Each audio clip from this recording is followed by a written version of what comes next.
Hello friends, तो आज हम स्टार्ट करने वाले हैं चैप्टर नंबर 9 स्ट्रेट लाइन का एग्जांपल नंबर 1। तो सबसे पहले हम करेंगे एग्जांपल्स। सबसे पहले हम करने वाले हैं ये एग्जांपल नंबर 1। तो ये है हमारा एग्जांपल नंबर 1। इसे स्टार्ट करते हैं।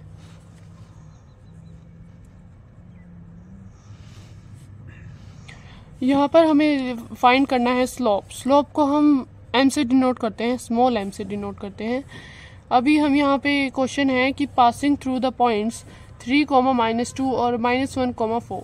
तो सबसे पहले हम इनका नेम लिख लेते हैं x1, y1 और x2, y2।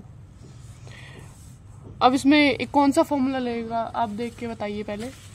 यहाँ पे कई सारे फॉर्मूले हैं। जैसे इसमें है कि स्लोप एम ही फाइंड करना है इसमें भी हमें, और हमें ऐसे ही करके कोऑर्डिनेट्स दिए हुए हैं। तो सिंपल सी बात है, हमारे पास ये वाला फॉर्मूला लगने वाला है।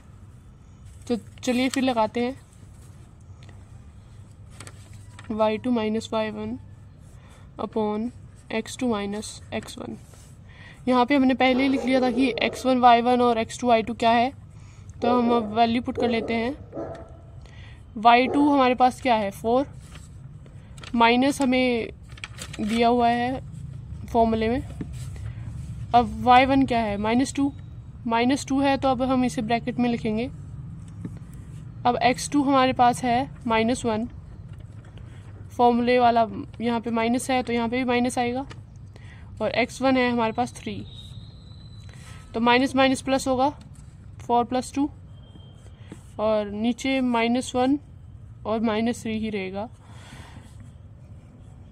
4 + 2 हो जाएगा 6, और माइनस माइनस प्लस होता है तो ये आ जाएगा 4, 1 + 3 4, और बड़े का साइन क्या है माइनस में, तो यहाँ पे आ जाएगा माइनस। अब इसकी हम कटिंग कर सकते हैं 2 के टेबल से। 3 × 2 = 6 और 2 × 2 = 4, तो हमारा आंसर आ जाएगा -3/2। और जब फाइनल आंसर हमारा आ जाता है तो हम इसे किसी और कलर के पेन से, वैसे तो स्टूडेंट्स के पास ब्लैक एंड ब्लू होता है, तो ब्लू से आंसर लिखते हैं तो ब्लैक से बॉक्स में कर देंगे। ये था हमारा ए पार्ट। अब सेकंड पार्ट देखते हैं।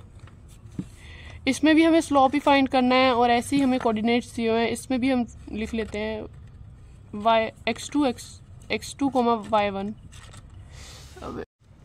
x1, y1 और 7 हो जाएगा हमारा x2 और -2 y2 हो जाएगा। अब यहाँ पे भी वही वाला फॉर्मूला लगने वाला है, m = y2 - y1 upon x2 - x1। इसमें भी वैसी ही वैल्यू पुट करनी है। इसमें हमारे पास y2 क्या है -2 माइनस, और y1 क्या है -2, इसको हम ब्रैकेट में लिखेंगे। x2 हमारे पास क्या है 7 माइनस x1 3 है। अब आ जाएगा -2 + 2, माइनस माइनस प्लस होता है तो यहाँ पे हमारा प्लस आ जाएगा। अपॉन में 7 - 3 4। अब 2 - 2 क्या होगा, प्लस माइनस माइनस होता है, 2 - 2 क्या होगा 0, अपॉन में 4। अब डिनोमिनेटर या फिर न्यूमिनेटर अगर किसी में भी 0 हो तो हमारी वैल्यू क्या होगी 0। ये हमारा आ गया बी पार्ट का आंसर। अगला पार्ट स्टार्ट करते हैं।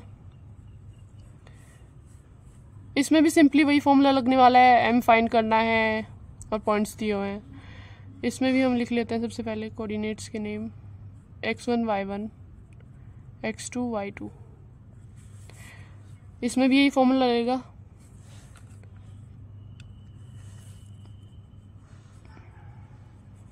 m = y2 - y1 x2 - x1। y2 क्या है हमारे पास 4,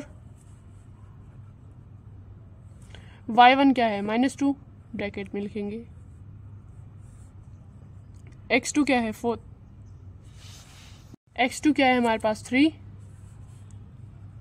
माइनस x1 क्या है 3, माइनस माइनस प्लस,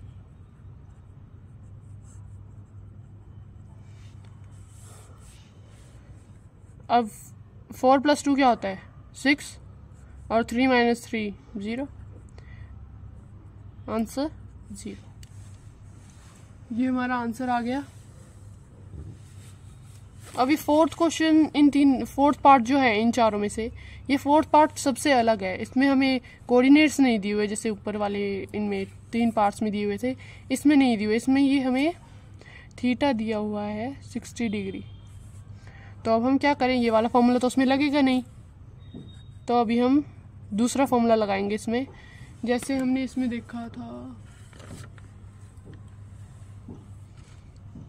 इसमें हमारे पास फॉर्मूला है m is equal to tan theta. अगर हमारे पास एंगल दिया हुआ है तो उसमें हम थीटा की वैल्यू इसमें क्या दी हुई है, m is equal to tan theta हमारा फॉर्मूला लगेगा। अगर x हमारा जो है पॉजिटिव डायरेक्शन में दिया हुआ है तो हम जो ये एंगल दिया हुआ है उसको हम tan थीटा फॉर्मूले में लिखेंगे, m is equal to tan theta. और इसमें हमारे पास थीटा क्या दिया हुआ है 60 डिग्री, तो m is equal to tan 60 degree. tan 60 degree क्या होता है, इसमें फिर से ट्रिग्नोमेट्री वाला थर्ड चैप्टर आ गया है। जिसको ये वाला चैप्टर अच्छे से आता है उसको पता होगा। तो यहाँ पे tan थीटा हमारा क्या होता है √3। तो ये